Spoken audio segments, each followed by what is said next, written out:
좋은 날입니다. 성령님께서 오늘도 여러분의 심령 가운데 큰 은혜와 평강으로 함께 해주시기를 주님의 이름으로 축복합니다. 오늘은 요한복음 13장으로 넘어갑니다.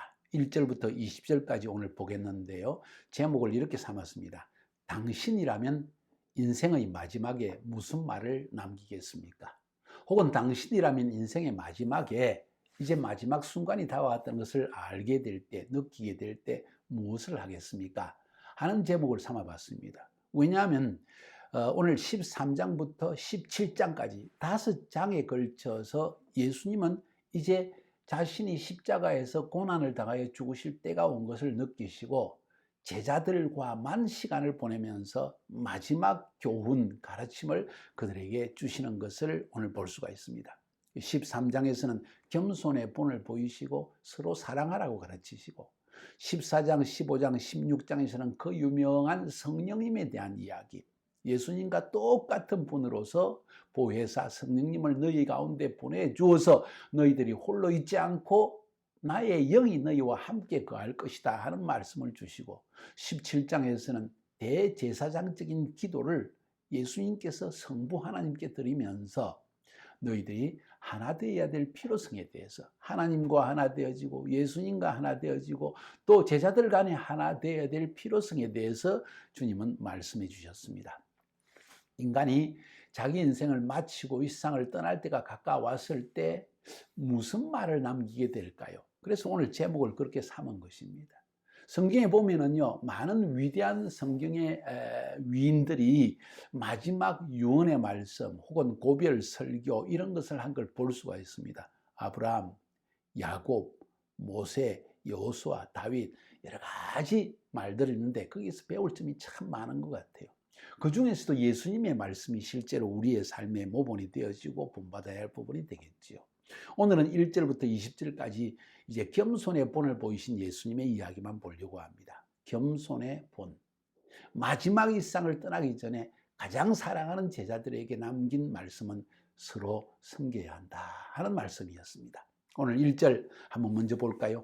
6월절 전에 예수께서 자기가 세상을 떠나 아버지께로 돌아가실 때가 이런 줄 아시고 세상에 있는 자기 사람들을 사랑하시되 끝까지 사랑하시니라.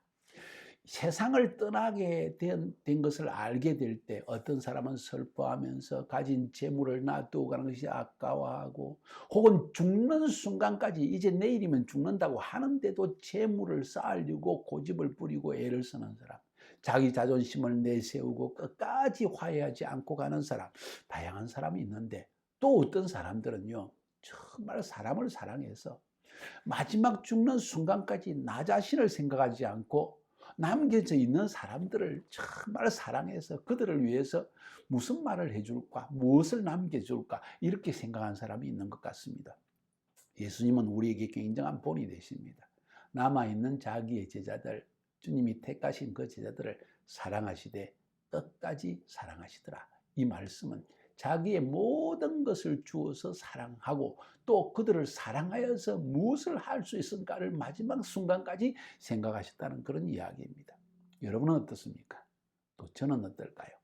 많은 것을 생각하게 하는 부분입니다. 그런데 정반대로 가룟 유다의 경우에 보면 이렇게 제자를 사랑하셔 택하셨는데 이 가룟 유다의 마음에는 마귀의 마음, 사단의 마음이 들어갑니다. 마귀가 벌써 시몬의 아들 가룟 유다의 마음에 예수를 팔려는 생각을 넣었더라. 사도 요한은 이 이야기를 합니다.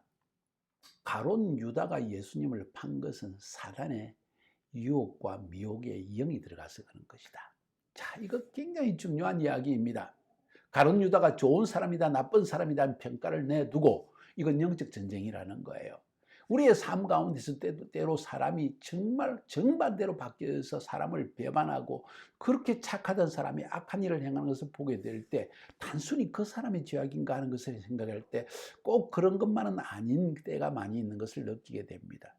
영적 전쟁입니다. 악한 영이 그 안에 들어가면 능히 이길 장사가 없다는 것을 알 수가 있죠. 아무튼 지금 사도 요한은 요한복음을 쓰면서 가룟 유다의 마음속에 사단이 이런 마음을 주었다. 그리고 중요한 것은 가룟 유다가 이 마음을 받아들였다는 사실이 또 중요합니다. 자, 그 다음에 봅시다. 이제 주님은 마지막 순간입니다.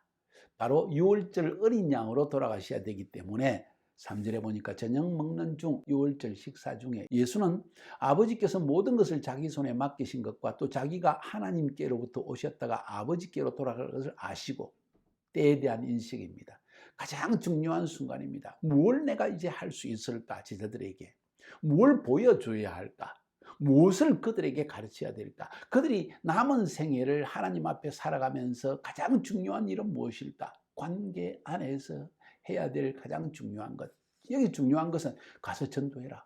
지금 그 말씀 마지막에 하긴 하시죠. 제자 삼아라 하시죠. 그런데 12제자, 가장 중요한 제자들에게 가르치는 마지막 말씀, 유언의 말씀은 관계에 대한 말씀이었습니다. 관계. 어떤 관계입니까? 섬김의 관계가 되어져야 한다는 거죠.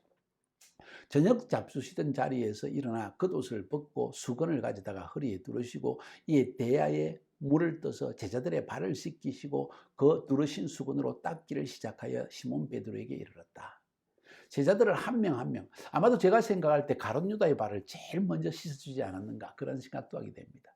그 당시에 식사하기 전에, 특별히 유월절 식사 전에 귀한 손님이 오면은 종이 그 주인의 그 손님이나 혹은 주인의 발을 씻어주는 규례가 있습니다. 낮은 자가 높은 자의 발을 씻어주는 것입니다. 다시 말해서 누가 누구의 발을 씻느냐는 건 굉장히 중요했다는 것입니다. 복음서, 다른 누가복음 그리고 마가복음, 이 마태복음을 보면은 여기에 재미있는 이야기가 나옵니다. 바로 이 시간에 제자들은 누가 크냐 하고 논쟁을 하고 있다는 것이죠. 네가 크냐, 내가 크냐. 메시아가 오시면 나를 좌의정 자리에, 우의정 자리에, 국무총리 자리에, 경제기획원 장관의 자리에 뭐 이렇게 서로 다투고 싸랑하고 눈치를 보고 있었다는 것이죠. 식사 시간이 다가오니까, 특별히 유월절 식사가 오니까 규례대로 이제 발을 씻어 드려야 되는데 누가 누구의 발을 씻을 것인가, 누가 더 높은가, 이것이 그들에게는 더 중요했다는 것이죠. 이 계기를 통하여 예수님께서는 섬김의 도를 가르쳐 주시는 것입니다. 스승이신, 선생이신, 메시아이신, 하나님의 아들이신, 그들의 앞에서 기적과 표적을 보여주신 그 예수님께서 손수 수건을 두르시고 제자들의 발을 씻기기 시작합니다. 그래서 베드로의 차례까지 왔다 하는 것 보니까 다른 사람을 앞에 씻었다는 것입니다. 자, 참 아이러니한 것이죠. 예수님은 지금 죽으실 때가 가까워서 끝까지 섬김의 도를 보여주시는데 제자들은 누가 크냐고 지금 다투고 있었다는 것을 성경은 말하고 있다는 거예요. 베드로가 이르되 주여, 주께서 내 발을 씻으시니까? 예수께서 대답하여 이르시되 내가 하는 것을 네가 지금은 알지 못하나 이후에는 알리라. 베드로가 이르되 내 발을 절대로 씻지 못하리이다. 어떻게 선생님이 내 발을 씻을 수 있습니까? 제가 씻어 드리지요. 자기가 성금하지도 않아 놓고. 예수께서 대답하시되 내가 너를 씻어주지 아니하면 네가 나와 상관이 없느니라. 내가 너의 발을 씻기지 않는 것이라면 너하고 나하고는 아무 상관이 없는 존재이다. 굉장한 말씀입니다. 시몬 베드로가 이르되 주여, 내 발뿐만 아니라 손과 머리도 씻어 주옵소서. 예수께서 이르시되 이미 모욕한 자는 발밖에 씻을 필요가 없느니라. 온 몸이 깨끗하니라. 너희가 깨끗하나 다는 아니니라 하시니 이는 자기를 팔자가 누구신지 아심이라. 이러므로 다는 깨끗하지 아니하다 합니다. 자, 여기서 이제 가룟 유다 이야기는 잠깐 제쳐놓고 중요한 것은 발을 씻으실 때 베드로가 무슨 말입니까? 선생님이 제 발을 씻다니요 하니까 예수님께서 내가 네 발을 안 씻으면 너하고 나하고 상관이 없다. 베드로가 아유 그러면 내 머리까지 씻어주세요 하니까 이미 목욕한 자는 발만 씻으면 된다. 무슨 의미일까요? 여기 중요한 영적인 의미가 있습니다. 자, 한번 생각해 봅시다. 너하고 나하고 상관이 없다. 이 말은 뭘까요? 모욕한 자는 발만 씻으면 된다. 이 말은 무슨 말일까요? 하나하나 차근차근 생각해 봅시다. 목욕을 했다는 것은 뭡니까? 온 몸의 죄 씻음을 받았다는 것입니다. 우리의 아담 이후에 지었던 원죄, 그리고 그 원죄로 말미암아 우리의 삶에 스스로 지었던 자범죄, 스스로 지었던 범죄들, 이 모든 죄는 예수 믿는 순간 씻음을 받게 되는 것입니다. 그것은 모욕한다는 의미로 주님 말씀하십니다. 발을 씻는다는 것은 모욕한 이후에도 매일 길거리를 특별히 유대 사회에서는 먼지가 많은 샌들을 신고 다녔기 때문에 발이 항상 지저분했습니다. 집에 들어온 발을 씻어야 됐고 식사 자리에서는 항상 발을 씻어야만 됐습니다. 손도 물론 씻었지요. 이것은 뭘 상징합니까? 우리가 예수 믿어 구원받았지만은, 죄 사함을 받았지만은 여전히 세상에 살면서 죄악 가운데, 본성 가운데 있기 때문에 또 매일 죄를 짓게 되는 것을 의미합니다. 우리의 원죄는 시험받았습니다. 우리는 근본적으로 예수를 믿어 우리의 모든 죄악이 시험받았기 때문에 천국에 갈 수 있는 자격의 존재입니다. 그렇지만은 매일매일 또 죄를 짓고 살아가고 있습니다. 스스로 범죄합니다. 그것을 십자가 앞에 나아가서 우리는 씻음받아야 됩니다. 이게 바로 발을 씻는다는 의미입니다. 이것은 매일매일 해야 되는 일입니다. 목욕하는 것은 한 번으로 족하지만 발을 씻는 것은 매일 해야 되는 일이다. 주님 그렇게 말씀하시는 거예요. 만약 내가 네 발을 씻어주지 않으면 너하고 나하고 상관이 없다. 이 말은 베드로가 매일 지은 죄를 가지고 주님 앞에 나아가서 씻음을 받고 예수님은 그의 발을 씻듯이 그의 죄를 씻어주는 이런 관계가 형성되지 않는다면 너는 구원도 없는 것이다. 이런 말씀 아닙니까? 굉장한 말씀입니다. 예수 믿어 제 시험 받은 감격이 없는 사람은 예수님과 상관이 없다는 것입니다. 모욕, 예수님이 우리의 모든 몸을 때를 씻어주시고 비누칠을 해주시고 내 머리를 씻어주시고 온몸을 씻어주신 사건이 바로 예수님이 십자가의 피를 흘리신 사건입니다. 그 이후로도 범죄하기 때문에 주님 앞에 나아가서 주님 내 죄를 씻어주십시오 하면 주님은 우리의 발에 들어온 죄를 또 씻어주신다는 거예요. 이게 주님과 우리의 관계라는 것입니다. 이것 없이는 우리는 주님과 아무런 관계가 없다. 한번 예수 믿고 나서는 회개할 필요도 없다는 이런 잘못된 구원의 교리는 철저히 잘못된 것입니다. 그렇습니다. 우리는 분명히 우리의 원죄와 지난날의 모든 죄악을 용서받았지만 목욕한 자이지만 매일매일 발에 더러운 때가 묻는 존재이기 때문에 여전히 주님의 십자가의 구원의 은혜가 필요하고 여전히 죄 씻어주시는 감격과 은혜가 필요하다는 것입니다. 그 말씀을 지금 하시는 것입니다. 그래서 너희들은 이미 나를 믿어서 다 깨끗하지만 다는 아니다. 가룟 유다는 아니다. 그런 이야기죠. 12절부터 17절까지 봅니다. 그들의 발을 씻으신 후에 옷을 입으시고 다시 앉아 그들에게 이르시되 내가 너희에게 행한 것을 너희가 아느냐? 다시 말해서 내가 너희의 발을 씻어준 의미를 아느냐? 이미 앞에서 영적 의미를 보았습니다. 그러죠? 죄 씻음에 대한 이야기입니다. 그런데 주님은 또 한 번 여기에서 섬김의 도리에 대해서 이야기를 합니다. 너희가 나를 선생이라 또는 주라 하니 너희 말이 옳도다. 내가 그러하다. 내가 주와 또는 선생이 되어서 너희 발을 씻었으니 너희도 서로 발을 씻어주는 것이 옳으니라. 서로 발을 씻어주라. 발을 씻어주는 사람과 발 씻음을 당하는 사람, 이것은 주종관계입니다. 종과 주인의 관계입니다. 내가 발을 씻어준다는 것은 내가 저 사람의 종이 되겠습니다 하는 이야기입니다. 그냥 저 사람의 일을 해주는 사람 정도가 아니라 종이라는 것입니다. 하인 넘어서서 주기도 되는 종의 관계입니다. 그 정도까지 섬김의 마음을 지녀야만 된다는 것을 주님 말하고 있습니다. 그래서 예수님이 발을 씻어주신 것은, 선생으로서 발을 씻어주신 것은 너희들이 선생 되기를 좋아하고 또 아비 되기를 좋아하고 남을 가르치기 좋아하지만 진정 선생이 되고 아비가 되고 그리고 주인이 되기를 원한다면 섬기는 자가 되어야 한다. 섬기는 자가 천국에서 큰 자이다. 내가 주와 또는 선생이 되어 너희 발을 씻으니 너희도 서로 발을 씻어주는 것이 옳으니라. 내가 너희에게 행한 것 같이 너희도 행하게 하려 본을 보였노라. 주님은 섬김의 본, 겸손의 본을 보였다는 것입니다. 내가 진실로 너희에게 이르노니 종이 주인보다 크지 못하고 보냄을 받은 자가 보낸 자보다 크지 못하나니 너희가 이것을 알고 행하면 복이 있을 것이다. 분명히 종이 주인보다 크지 못하고 그리고 보낸 자 하나님 혹은 예수님, 이 보냄을 받은 자, 제자들이 보낸 자 예수님보다 더 클 수는 없지 않느냐? 그런데도 보내는 내가 너희를 발을 씻었고 선생인 내가 너희에게 발을 씻었고 주인인 내가 종인 너희들의 발을 씻었으니 지금 생각해 보라. 그런데 내가 너희들이 이것을 알고 행하면 복이 된다.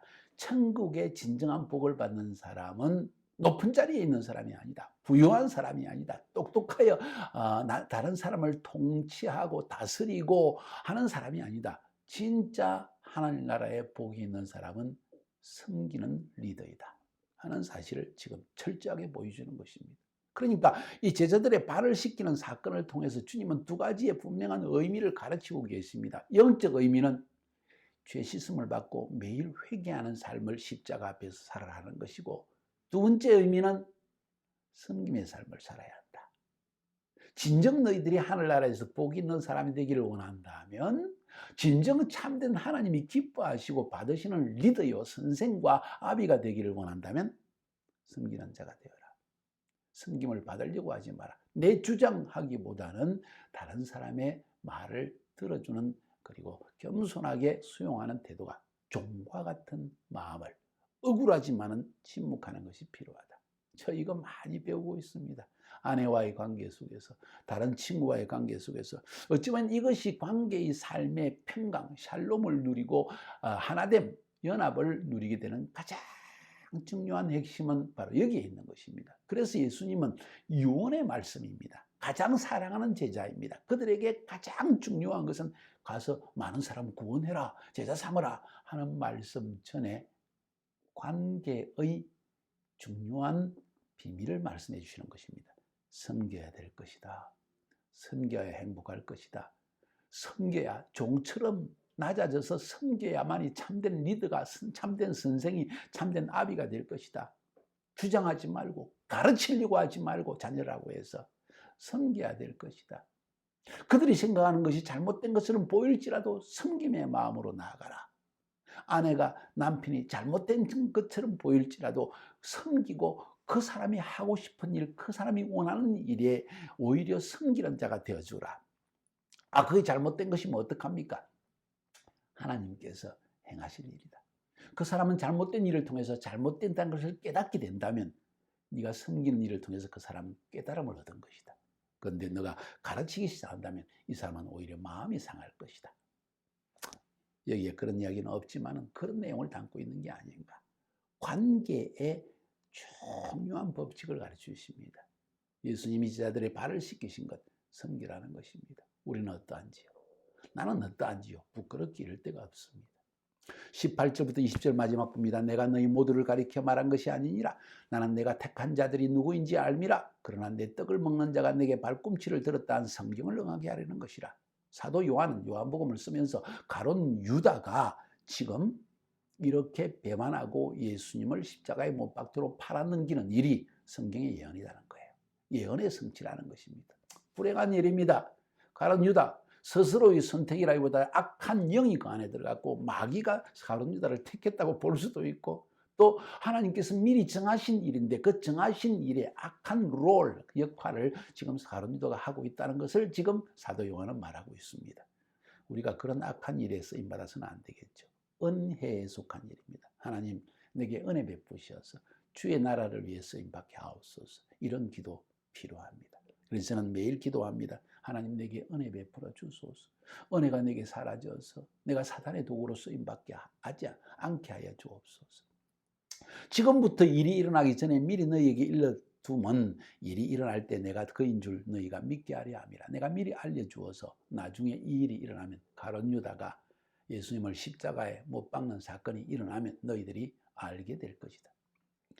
내가 진실로 진실로 너희에게 이르노니 내가 보낸 자를 영접하는 자는 나를 영접하는 것이요 나를 영접하는 자를 나를 보내신 이를 영접하는 것이다. 자, 두 가지 의미를 저는 생각해 보았습니다. 이 말 속에서. 첫 번째로 참 안타까운 일이다. 마음으로 영접하는 자와 마음으로 영접하지 못하는 자가 지금 있다. 가룟 유다는 마음으로 영접하지 못했다. 그러나 너희들은 마음으로 영접한 자들이다. 여기서 예수를 따르는 자와 예수님을 배반하는 자가 나온 것이다. 마음으로 영접하는 일. 누가 시켜서가 아니라, 억지로가 아니라, 그냥 지식으로 아니라 마음으로 영접하는 일, 예수님을 영접하는 일. 이 사람은 삶의 변화가 일어나게 되어 있습니다. 자, 그런 의미입니다. 첫 번째, 안타까운 일이다. 가룟 유다는 마음으로 영접하지 못한 것이다. 마치 이렇게 말씀하는 것 같습니다.